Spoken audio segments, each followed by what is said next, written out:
Hello, it is Saturday night and time for some karaoke. No, I'm sorry, it's not because everything is shut down because, well, it's the end of the world as we know it, and I feel fine. Don't you? Brought to you by COVID 19, your favorite virus and mine. No, tonight we're going to be doing some microphone therapy in my living room, which will soon not be my living room. I don't know what's happening right now, but it is in the process of not being mine anymore. Still, I have a big TV and I've got some YouTube and I've got the stereo and we could sing. I could sing. And I thought maybe we could start a little something. Maybe everybody will start doing some karaoke and who knows.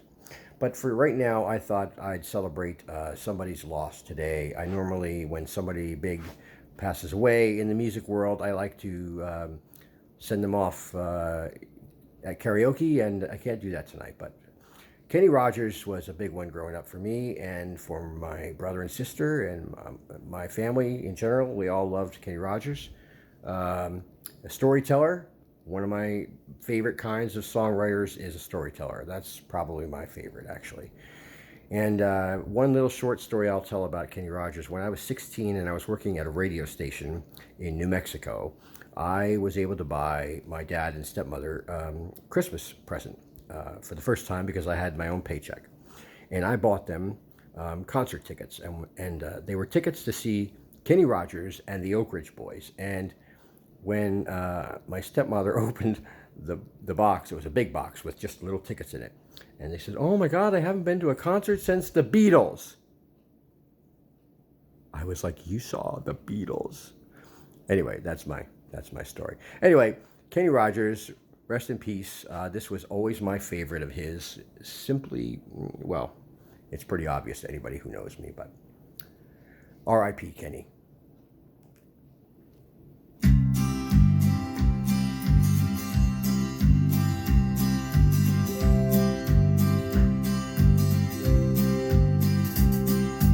Everyone considered him the coward of the county.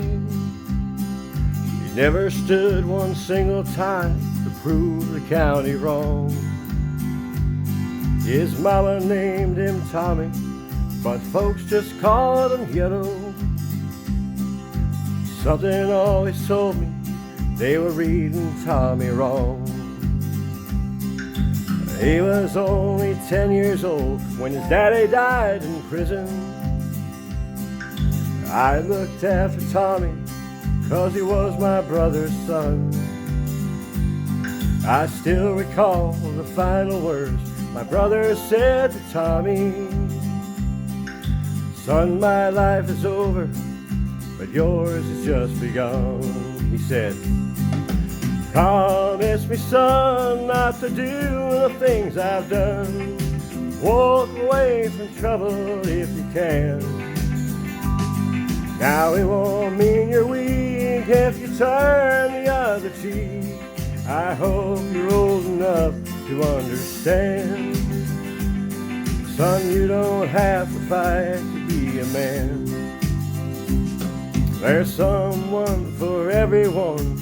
Tommy's love was Becky. In her arms he didn't have to prove he was a man.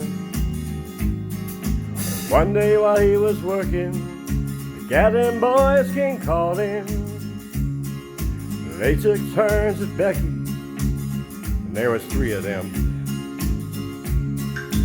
Tommy opened up the door and saw his Becky crying.